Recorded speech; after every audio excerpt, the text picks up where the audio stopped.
Welcome to the Business Buyer Diaries. My name is Nathan Platter. I'm a full-time employee, and I bought a business. I did everything right, from finding the deal, handling all the due diligence on 63 opportunities, and ultimately bought a profitable gym. And boy was I in for a big surprise as a new owner. I chronicled everything in real time, including the biggest wins to the stressful nights at 2 a.m. I'm sharing my journey without sugarcoating anything, so you don't make the same mistakes that I did. Here's today's episode.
$1,500 later, $2,000 later, he's like, hey, here are the yellow flags I see. Here's the good, the bad, the ugly.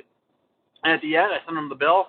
And then before I signed docs, I said, hey, can you make sure I'm not getting screwed? And then, of course, he reviews the stuff. He sends an email back and says, yep, you're not getting screwed. And then he sends me a bill for more. So I'm in $2,000 in legal fees plus. And there's a lot of this stuff that if someone had just turned professional language into layman's language, could have been so much of a time saver. So even if there's a program that was $5,000, $4,000, $3,000, oh man, it'd be so valuable because these are deals you look at over and over. 60% of deals have fraud on them. I got from another CPA that of all the small biz deals, that's across the industry. That's ignoring the sub-$1 million deals where there's a lot more fraud. I digress. Coming back to this friend that I caught up with. Long story short, he basically does webinars, helps people sell themselves and their product and their materials and their knowledge. He knows how to package it, present it, and make it compelling and highly valuable so that people provide a valuable product or service. In my mind, that's really cool. And at the end, he's like, yeah, I'm doing this thing, I'm doing that thing. The circles he's in, he's not paying a lot of money for different social circles and different business circles. And let's just pause here before I throw out numbers. Let's pretend you could pay money to join a group, and if you did what you're supposed to, like your homework, you will get a 4 times return on your money. How much money would you pay into a system like that? I would max out every credit card, line of credit, and friend and family I could find to put it into that machine and get the biggest bang for my buck back. And for him, he's now doing a thing where he's plopping down $20,000, almost $50,000 checks because he's getting returns that are far beyond that. And basically, when you sit down and do the math, it makes sense. Every group he's in, they have a certain quota or a benchmark, and they lock it in for you. So you go in, you learn how to upsell yourself. You know how to present. You know how to pitch.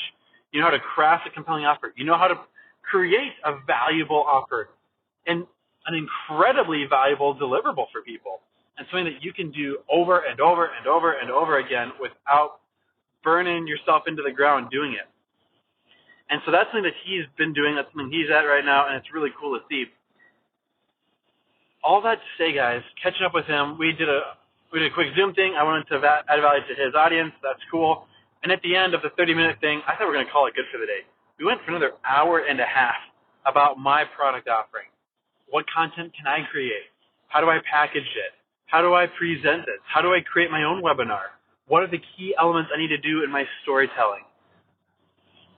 I was just blown away. I was writing notes down. And I feel like, hey, I have like 2 hours of monologue stuff. I could just sit in a soapbox and tell people for 2 hours what to do. How do I break that down into learning modules? I said, well, here's how you mentally do it. Here's how you break it down. Here's how you deliver it. I'm like, dude, that's so easy. He's like, yeah, but no one knows how to do it well. Here's how you do it well. So now I know how to create that course material and keep it tight and keep it direct. Additionally, I asked him, I missed on a webinar he did earlier this week, and their thing was how to 12x your revenue. I won't go into it because I need to practice and memorize it. But long story short, you double certain things and you have like HALF, you cut in half other things, and before you know it, you're good to go. And a lot of people have leaks in the bucket in their marketing funnel, in their fulfillment funnel, in their cost expense funnel. And just by identifying 4 areas in your entire business, it's very simple how to improve all that. So all I have to say, I'm learning to up level. I'm learning that paying to join these kinds of groups, it's scary to think about paying $10,000 to join a certain mastermind or a cohort. But if this one guy in 2 hours can help me put together a $20,000 event, like where I've put down $5,000 in expenses and I collect $20,000 in revenue and I pocket $12,000, if he can help me do that, that's how much would you pay to learn how to make $12,000 in one day and do that one day thing 4 times a month? Let's do a quick math here. We'll just say that's $10,000 in a day that you take home. Do that 4 times a day, 40 grand. Do that 1 month, 12 times. That's 500 grand a year. A good return on investment is a 3-year payback. So if someone's gonna make you $1, you should spend $3 on it. If this thing that he's doing can help me make $480 a year, that's worth $1.5 million on a business acquisition multiple. In the self-development, self-improvement space, a more realistic thing is like a 1-year return. When it comes to sales and marketing and turnaround improvements, a 1 month buyback or 1 month payback period is good. So if you pay $10,000 to learn something, you should make $10,000 per month moving forward because there's work and other expenses to do it. If something for pretty much free can help me make 10 grand off of a relationship like that, and he's in groups where there are 15 other dudes like us that are doing the same thing, a group like that's easily a $50,000 cost so that I can start doing that return. So very quickly, in the tech field, the premium software engineers of the top 10 software engineers at Facebook, they make $1 million a year. That's insane money. That's crazy money. If you make 200 grand a year, you're in the top 5% of American households. If you make 80 grand a year, you're in the middle 50% of Minnesota. The numbers I'm talking about and he's talking about are crazy. I can't even fathom. I'm struggling to tangibly, what does 500 grand even look like? What does 200 grand look like? I don't know. I kind of know because I have certain friends, and I'm decently know what they make, and so I kind of can see what that looks like. But right here, I'm going to pause there. I think it hits the point home at this point. Upleveling your group, hanging out with people that are past where you are in life progression-wise, and where are their friends? Where are their circles at? And then up-leveling what I'm doing. It's right now I haven't made a webinar. Once I make a webinar, I can figure out, okay, in my webinar, I have a stuck spot at how to do this sales thing. I then go find people that know how to do it. They help me get unstuck on that, and now, I can level up my game. All I have to say, it's just crazy to all these different things that are shaking and moving really quickly. So nowhere near all that. I told him, like, hey, I'm presenting how to buy a business, like 5 minutes of how to find a deal, 5 minutes of due diligence of a deal, 5 minutes on a day in the life of a deal. And I told him, like, over the next couple of days, I got to, figure out my modules, figure out what material is. No, don't do that. I'm like, wait, what? What should I spend my time on? He said, work on your offer. You can make fulfillment after you've sold it. I'm like, wait, what are you talking about, man? And he's like, hey, let's pretend you make out your video modules right now and nobody buys it. You made something that's worthless. I'm like, okay, yeah, I guess so. I mean, you know about it. So, all right, so pause there.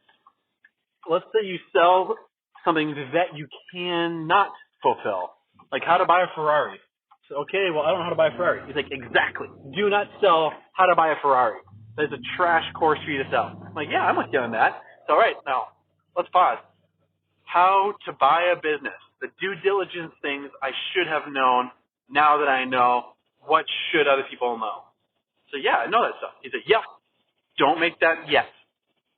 Make your offer compelling. Tell stories about yourself, how you went from employee to a business owner. What things should you have seen? What things have you always seen?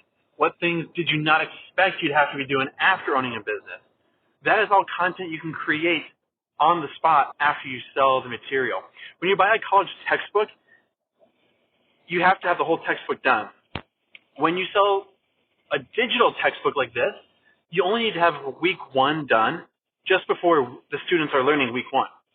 You only need to have week 2 done as the students are getting ready for week 2. Your job is to sell textbooks right now. Your job is not to write the textbook. Your job is to sell access to the textbooks. Put the right thing first. And I'm simplifying our conversation, but that's my takeaway. So stuff like that, I've got, say, 4 hours of creative juice I can put into this before I present. And so being around people that are helping me harness my time, focus my energy. I still get a day job to crush and do really well at. I've got a family to spend time with as well. These few hours of preparation for delivering insane value for these people on Tuesday night, I want to give them the best value I possibly can. And the best value is not going to be making super boring informational stuff that's just going to go out the window. I need to help them see what they don't know, create a gap on their current to their future selves, and then find a way to fulfill that for the people that are ready to commit and buy and pursue the life that they want. That is my mission. That is my objective right now. And I totally would have spent time on the wrong stuff. I'm pulling up to my appointment. I'm going to pause right there. But it's been a great day. I'm hanging out with slightly newer people, some folks that I've known for a while and as a past acquaintance. And when the time is right, it's time to up-level and increase that friendship. Because this next season, I'm going to be hanging out with a couple fresh new people in my social circle because the time is right for us to do it. And the cool thing is there's probably other people that are going to be even that next level beyond, but I just haven't had the time or the reason to rub elbows with them and to chill with them right now. That's not for today. That's for the future.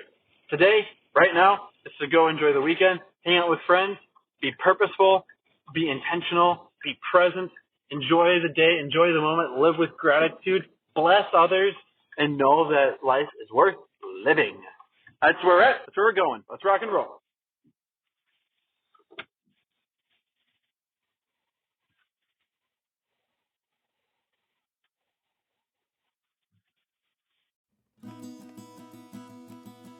This has been another episode of the Business Buyer Diaries. Subscribe so you don't miss the next episode.